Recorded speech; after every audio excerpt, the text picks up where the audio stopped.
Internet প্রোভাইডারের কাছেও ঋণ, দে পরিবারের বাড়ির কারখানায় নেট কানেকশন দিতেন অজয় কুমার সাউ। রাশিয়া ইউক্রেনের যুদ্ধের ফলে চূড়ান্ত ক্ষতি, 9 কন্টেনার মাল ফিরে গিয়েছিল। তারপর থেকে দে পরিবারের ব্যবসায় মন্দা এবং গত সোমবার নেটের বিল জমা দেন অজয়। এখনো পর্যন্ত এই মাসের পুরো টাকাই বাকি রয়েছে।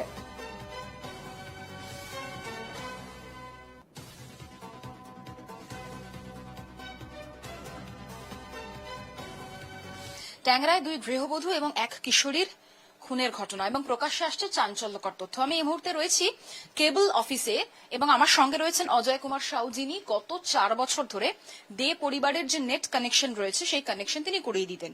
শুধু দে পরিবারের যে ফ্ল্যাট, যে বিলাসবহুল বাড়ি রয়েছে সেখানে নয়, যে কারখানা রয়েছে সেই কারখানার নেট কানেকশন তিনি দিতেন। আমরা সরাসরি তার সাথে কথা বলবো, তবে তার আগে একটা ছবি একটু দেখাই। যে বিল বা যে লিস্টটা থাকে তাদের কাছে, সেখানে স্পষ্ট করে লেখা রয়েছে protective leather gloves private limited, এবং এখানে মাসিক অর্থাৎ প্রত্যেক মাসে 2200 টাকার যে প্যাকেজ, কারখানায় 2200 টাকার প্যাকেজ নেওয়া ছিল এবং প্রত্যেক মাসে তিনি যেতেন, প্রথমে বিল জমা দিতেন এবং তারপরে একটা সার্টেন টাইম, একটা নির্দিষ্ট সময় তিনি টাকা কালেক্ট করতেন।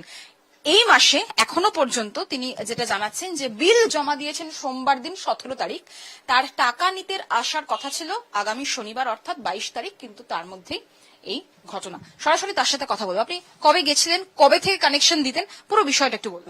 কানেকশন দেওয়া রয়েছে আমার নানকা 4 দিয়ে 5 বছর আগে দিয়ে, প্রত্যেক মাসে পেমেন্ট ক্লিয়ার করে দিতেন। আর কোনো এইভাবে কিভাবে হয়েছে না হয়েছে আমরা বলতে পারছি না, কিন্তু আমরা যে পেমেন্টটা প্রত্যেক মাসে দিতে, বিল দিয়ে আসার পর আমাকে 6 দিন 7 দিন পর পেমেন্ট বলতেন, আমরা নিয়ে আসতাম। এদের ব্যবসায় সমস্যা কবে থেকে? ব্যবসা সমস্যা হয়েছে লকডাউনে, একটু কাজে ঢিলেমি হয়েছিল একই। তারপর ইউক্রেনের যে ঝামেলা পর, রাশিয়া ইউক্রেনের ঝামেলা পর, রাশিয়াতে 9 কন্টেনার মাল রিটার্ন এসছে। এই রিসেন্ট 3 মাসের মধ্যেই ওনার 9 কন্টেনার মাল রিটার্ন এসছে। শুনেছি যেটা আমরা 40 কোটি টাকার মাল রিটার্ন এসছে। কর্মীদের বিভিন্ন সময় মাইনে ঠাইনে কি বাকি ছিল? না, মাইনে ওদের হচ্ছে, মাইনে হতো আগে 1 তারিখ দিয়ে 2 তারিখের মধ্যে, তারপর হতে হতে এখন 22 তারিখে মাইনে হতো। এই মাসে মাইনেটা খুব তাড়াতাড়ি দিয়ে দিয়েছে, এটুকু শুনেছি। আমাদের তো ছাদের উপর একটা ঠাকুর ঘর রয়েছে, সেই ঠাকুর ঘরে যিনি পুজো করতেন তিনিও স্থানীয় এবং তাকে আপনি চেনেন, তাকে কি বলা হয়েছিল? তাকে বলা হয়েছিল যে আমাদের পাড়ার মধ্যে পুজো করতে যেতেন, ওনাকে বলেছিল 2-3 দিন পর পুজো, আর আমি ফোন করে ডাকবো তারপরে আসবি পুজো। এটা কবে বলেছিল এবং কে বলেছিল? এনার সাথে কার কথা? সেটা হয়েছিল বর্দার সঙ্গে, বর্দা বলেছিল, এইটুকু শুনেছি।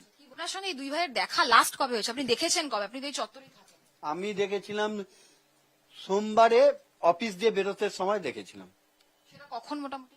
সেটা বলতে পারবো না, আমরা তখন কাজ করতে করতে গেছিলাম, তখন বিল দিতে গেছিলাম, তখনই মোটামুটি দেখতে পেয়েছিলাম। টাকাকে অনেকদিন আগে সরিয়ে দেওয়া হয়েছিল। কি কারণে সরিয়ে দেওয়া হয়েছিল? যে কারণে বলতে পারবো না। মানে প্রদীপদের ভাই? প্রদীপদের ভাই না, পিকে দে তার ভাই। হ্যাঁ, তার ভাইকে ব্যবসা থেকে সরিয়ে দেওয়া, সেটা কি নিজস্ব কোনো ঝামেলা, মানে পারিবারিক কোনো সমস্যা? না না, নিজেদের মধ্যে। ওনাকে উনি তখন বসতেন না, কারখানায় যেতেন না, তাই একটু নিজেদের মধ্যে সাইড হয়ে গেছে। এটা আপনি বলছেন যে বাজারে প্রচুর ধার হয়ে গেছিল, মানে ওদের ব্যবসার সমস্যা হয়েছিল, প্রচুর সমস্যা হয়ে গেছিল। কেবলের যিনি কর্মী তিনি স্পষ্ট করে বলছেন আপাতত তার আউটস্ট্যান্ডিং অ্যামাউন্ট 4,500 টাকা, কিন্তু যেটা মূল উঠে আসছে যে রাশিয়া ইউক্রেনের যে সমস্যা, সেই সমস্যার জেরে ব্যবসা মন্দা হয়েছিল, 9 কন্টেনার যে মাল সেই মাল ফিরে গেছিল এবং চূড়ান্ত একটা ক্ষতির সম্মুখীন হয়েছিলেন দে পরিবার। আর তার থেকেই কি এই চরম সিদ্ধান্ত? সময় উত্তর দেবে। ক্যামেরা ইন্দ্রনীলের সঙ্গে পৃথা দাশগুপ্ত, এনকেটিভি বাংলা, কলকাতা।